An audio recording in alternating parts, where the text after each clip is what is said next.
Boas-vindas a essa aula. Hoje a gente vai falar sobre um tema legalzinho, que é o que fazer aqui, faltando pouco mais de 40 dias para o Enem 2025.2. O que a gente vai falar, na verdade, vale para qualquer prova.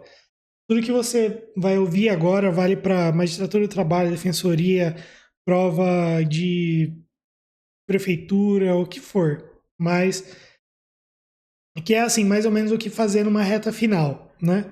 Então, o que acontece? A gente tem dois momentos de estudos, né? A gente sempre falo isso e é sempre importante a gente repetir. Que a gente tem o momento pré-edital e o momento pós-edital, certo? Pré-edital, ele é tão importante ou mais importante do que o momento pós-edital.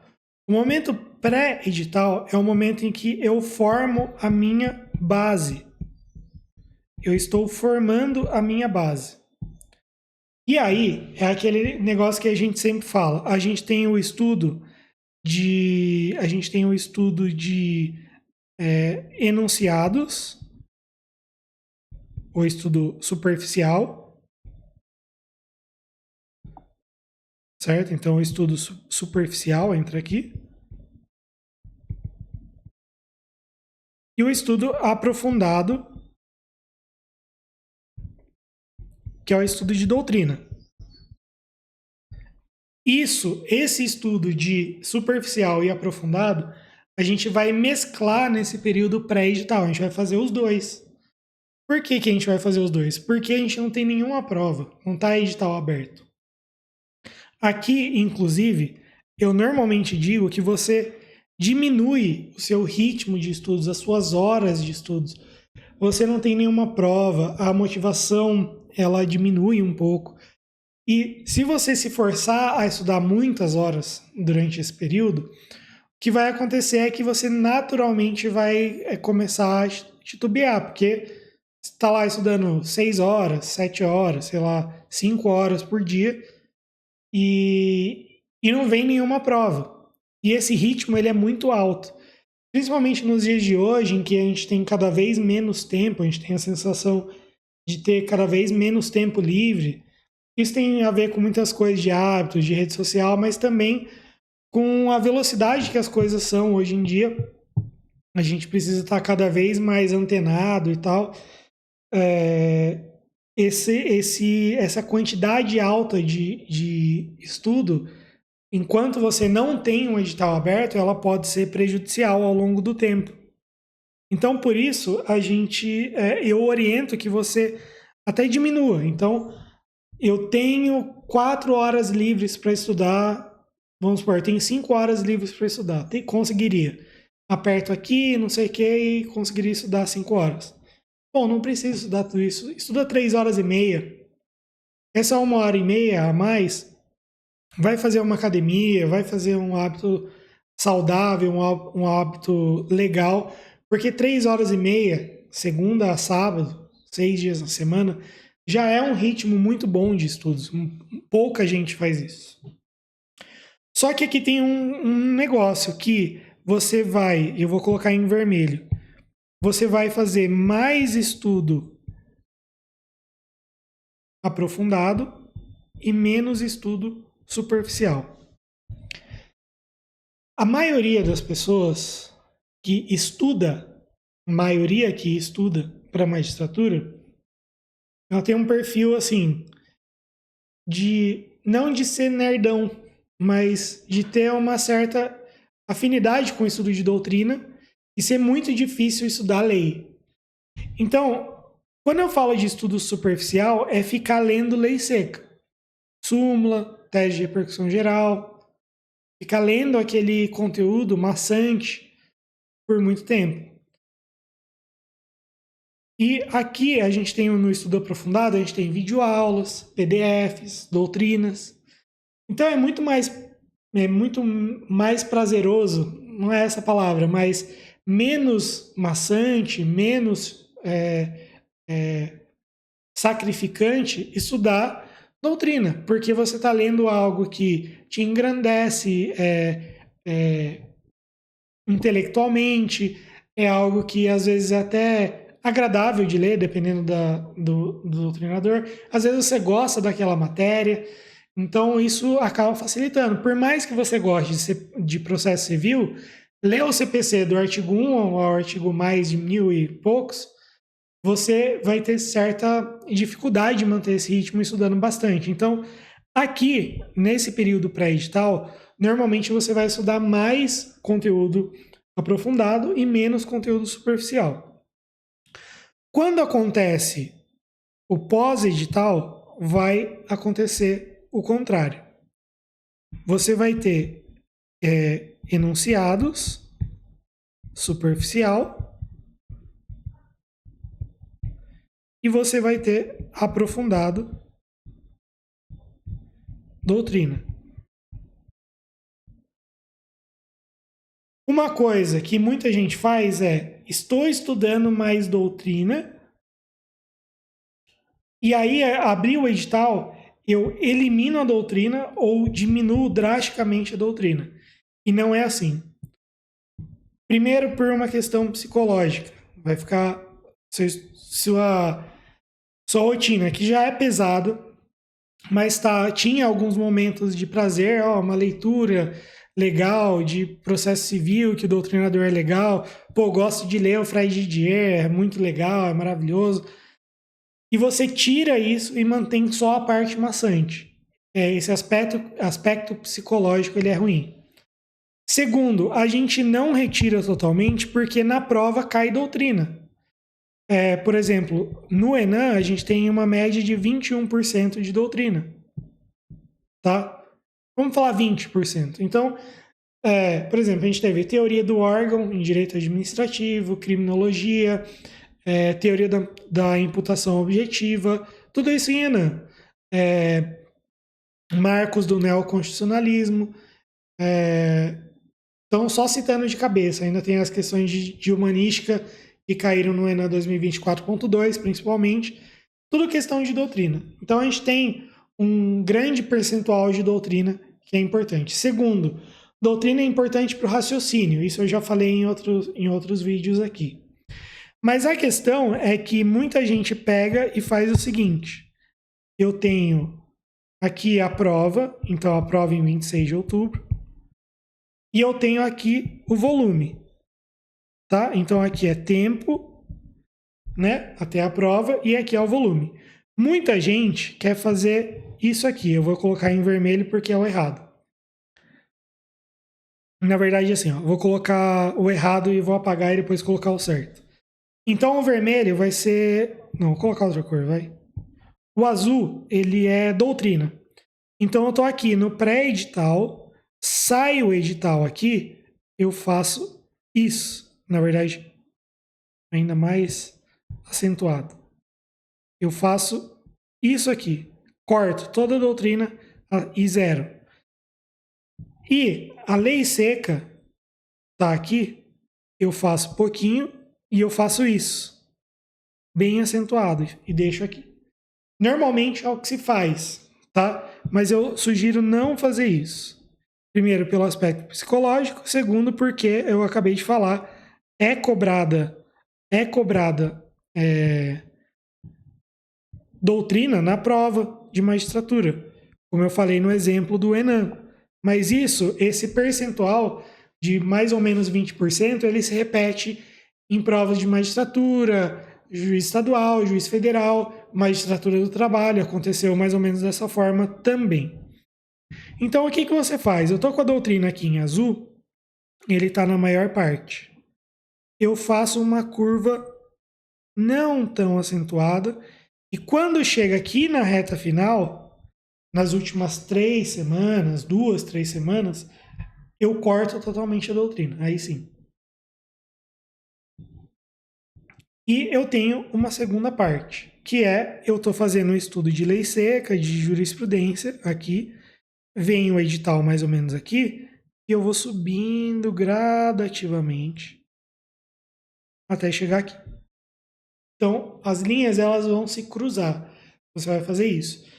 Então você vai eliminando gradativamente a doutrina até chegar na reta final, você quase não estudar a doutrina. Qual é o macete aqui para que você consiga manter a doutrina sendo estudado? Agora a gente vai fazer em amarelo.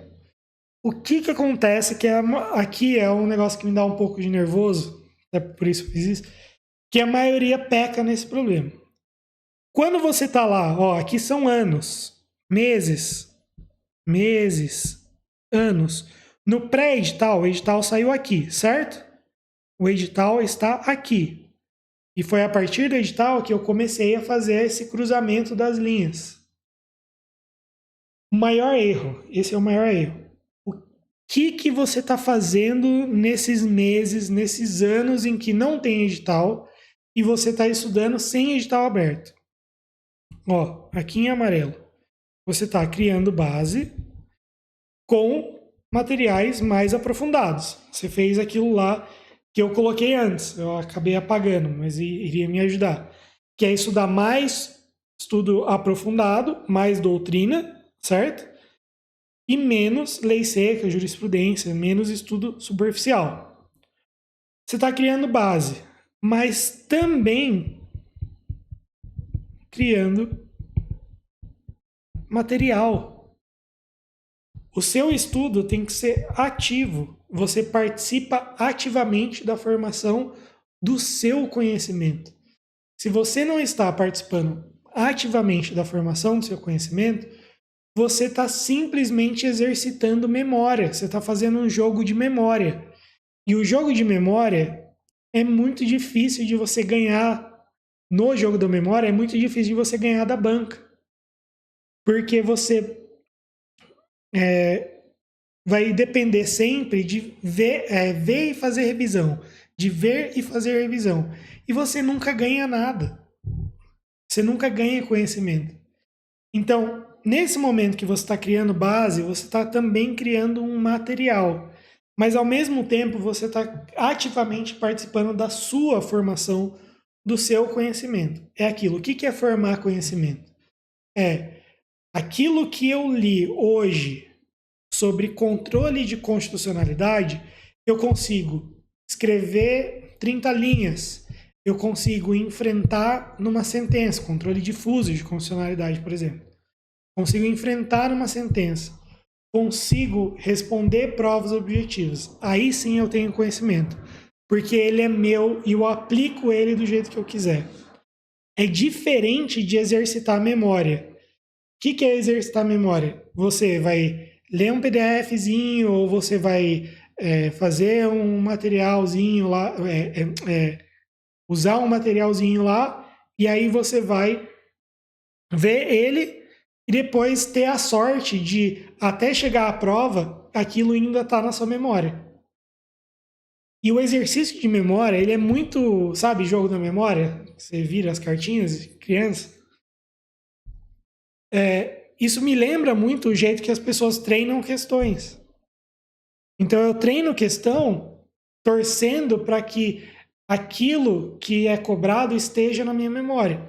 Por isso que a FGV acaba sendo um terror.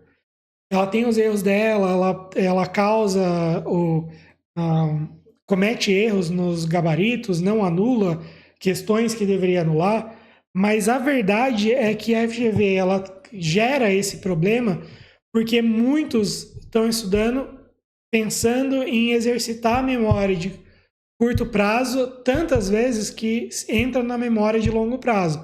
Mas memória é só uma memória, você não consegue fazer nada com ela. Ela tem que entrar no seu conhecimento. Adquirir conhecimento exige muito mais esforço. Por isso que a maioria foge disso. Foge de formar conhecimento. Mas o mais importante é formar o seu material. Por quê? O material que você faz, ele é dedicado ao que você tem de dificuldade, de qualidade, o que é mais fácil, o que é mais difícil. Então, quando você chegar aqui a eliminar, o que vai acontecer? Você não está estudando pelo seu material. E chega um determinado momento e o seu material entra aqui na revisão. Vou dar um exemplo que aconteceu comigo. Eu tinha... eu fiz a prova do TRT2 em 2015. E aí eu passei para a segunda fase, fiz a prova e de segunda fase não passei. Tá. Aí estudei por algum tempo e tal, e aí fiz a prova do TRT2 no ano seguinte, em 2016. Só que por conta de algumas pessoas que fizeram umas sacanagens lá e começaram a inflar a nota de corte no olho na vaga, eu achei que eu não tinha passado. E aí eu falei, bom, o concurso ia ser nacional. Tinha muita gente falando que talvez ia ter poucos concursos para a magistratura do trabalho. E isso se concretizou. Só teve um concurso em 2017, depois só em 2023. E agora a gente já está em 2025 e provavelmente em 2025 a gente não tenha concurso. O que aconteceu? A gente teve... eu comecei a estudar para a magistratura estadual. Então eu fiz a prova em março de 2016. A segunda fase estava marcada para julho de 2016. Então 4 meses. E nesses 3 meses e pouquinho, eu nunca parei de estudar. Então fazia a prova discursiva no domingo, segunda eu já estava estudando. Continuei estudando. Só que eu já fui para a magistratura estadual. Comecei a estudar lá, tributário, processo civil. Tinha um processo civil novo, né? Então tinha bastante coisa para estudar. Tributário, penal. Então comecei com essas 3 matérias. E mantive o estudo das outras matérias, constitucional, administrativo, mas ainda não tinha incluído processo penal e tal. Fiz algumas provas de procurador nesse meio período. Mas o que aconteceu? Eu tinha desistido da magistratura do trabalho. E aí chegou a prova, chegou ao resultado definitivo ali da primeira fase, e eu tinha sido aprovado para a segunda fase do TRT2. Eu falei, ixi, agora ferrou. O que aconteceu? Eu tive que estudar para discursiva e para sentença ao mesmo tempo em 3 semanas. Tinha 3 semanas para estudar. E estou aqui hoje para contar a história. Deu certo no fim. Por quê? Por que isso foi possível? Porque eu tinha exatamente isso aqui. Eu tinha este material. Então, no meu gráfico, se eu tivesse aqui, eu não estudei nada para a magistratura. Então, chegou aqui 3 semanas faltando a prova, eu tive que fazer isso aqui com estudo de lei e com estudo de meu material. Então, eu acabei fazendo isso, e isso foi possível porque eu tinha a preocupação de sempre participar ativamente da formação do meu conhecimento, mas principalmente de criar um bom material focado nas coisas que eu tinha mais deficiência. Então, no mais, é isso. Espero que vocês tenham gostado e a gente se vê na próxima.